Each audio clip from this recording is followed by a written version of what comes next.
Roll call, Unveiled, Decoding English Phrases. Hey there, language enthusiasts. Today, we're diving deep into a commonly used phrase in the English language, roll call. If you've ever wondered what it means and how to use it, you're in the right place. Let's unravel this phrase together.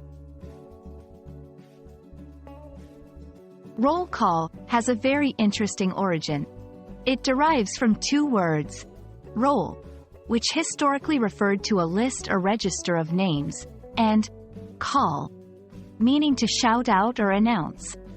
When combined, roll call refers to the practice of calling out the names on a list to determine who is present or absent.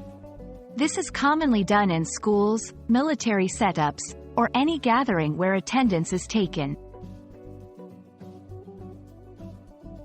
Roll call is not just confined to one setting.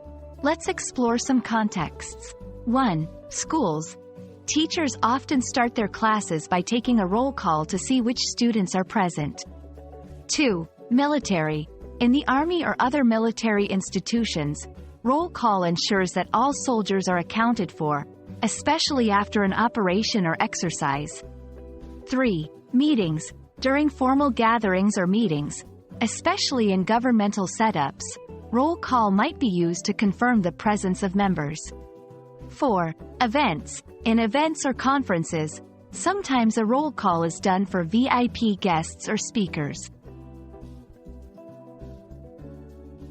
To ensure you grasp the usage, here are some example sentences. 1. Before we begin the seminar, we'll do a quick roll call. 2. The sergeant initiated a roll call after the drill. 3. I always feel nervous during roll call, hoping I don't accidentally miss my name. 4. The chairman requested a roll call vote on the proposal. That wraps up our exploration of the phrase, roll call. It's fascinating how such simple words can carry such significant meaning in various contexts. We hope this video shed some light on the phrase for you. Remember, language is a journey, and every phrase you learn is a step forward. Happy learning, and until next time.